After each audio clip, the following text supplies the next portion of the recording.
I know you love the coast, and you're here anytime you can. But why was it so important for you to be in Coos County during this time period when we're dealing with the food uncertainty?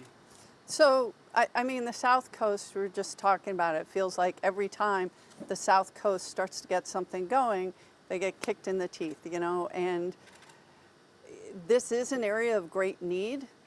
And again, the number one thing we can do for the South Coast is bring good paying jobs back to the South Coast. But for now, there are so many people here. They're seniors, they're veterans, they're children who rely on SNAP, which is such an effective program. To have that stop is going to hurt people here on the South Coast. Throughout my district, but on the coast and the South Coast in particular, we have some of the highest rates of SNAP usage. And you mentioned that the coast has things different. So what do you think are the differences between what's going on here and then what's going on in other cities like Eugene and Portland, who are larger but dealing with the same issue? Well, they're larger. They have access to larger stores. They have Costco's. They have. They don't have to travel as far. There are more jobs, and fundamentally, there's a denser population that can fill in and support people that are in need, which is just different than down here. There's just less people, there's less density, there are less jobs, there's less industry. So we're working on that. We're working on turning that around, but fundamentally, whether it's the tax base or the jobs base or just logistics, We were talking about getting food to Curry County.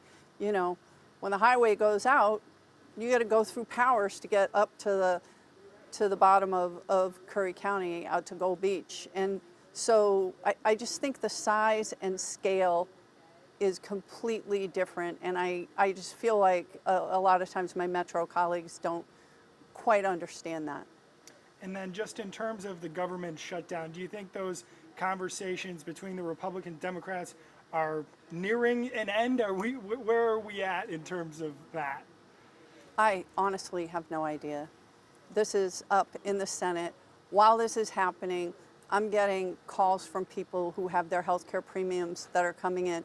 Literally, someone in Cottage Grove, their health care premium for a bronze plan, so high deductible basic plan, was $87 a month. It's now over $1,000 a month. I have private businesses, not even on the exchange, and they are telling me their health care premiums for their employees are raising 60 to 70%.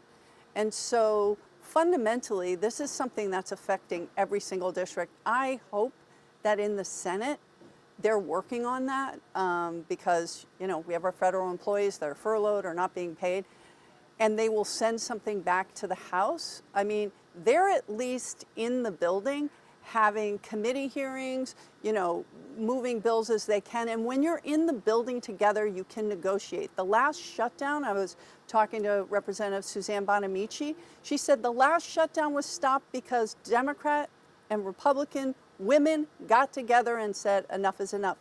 But Mike Johnson won't even call us into session, will not allow us to have committee hearings. Like, my constituents don't get paid when they don't show up to work. So him saying we aren't going to do anything is unprecedented. So we're not in the building together, so we can't talk to each other about things like this that affect all of us. I mean, I'm being very mindful of calling my Republican and Democratic colleagues, right? But, you got to wonder, why won't he call us into session? Why won't he let the House operate? The Capitol Police have to show up every day not getting paid. My staff have to show up not getting paid. Why isn't Mike Johnson calling the House into session so that we can do the work that doesn't have to do with this? The Senate's in negotiations. I don't know. I do know that when we do get called into session, we will have the 218th signature to release the Epstein files, which is bipartisan transparency for people. I don't know if that's the reason we're not in session. I just know we should be in DC doing the work of the people, working on our budgets that need to be done by the end of the year, and yet he won't do it. So I am, and I don't say this often, I'm counting on the Senate to actually get it together and negotiate something that will benefit all Americans. And then just one more. At the top of the discussion in there, you mentioned the emergency money that the state has that they could be using for this It's program. actually emergency money that the federal government has, Okay.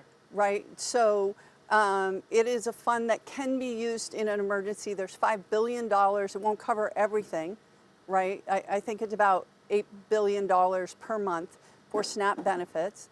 And the federal government, the administration, could be using this money and is choosing not to.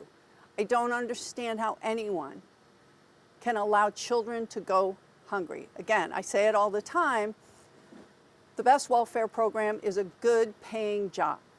And we also don't have enough of that here. We have a lot of people who are working full time, still on SNAP, feeding hungry children, feeding hungry people, feeding our seniors.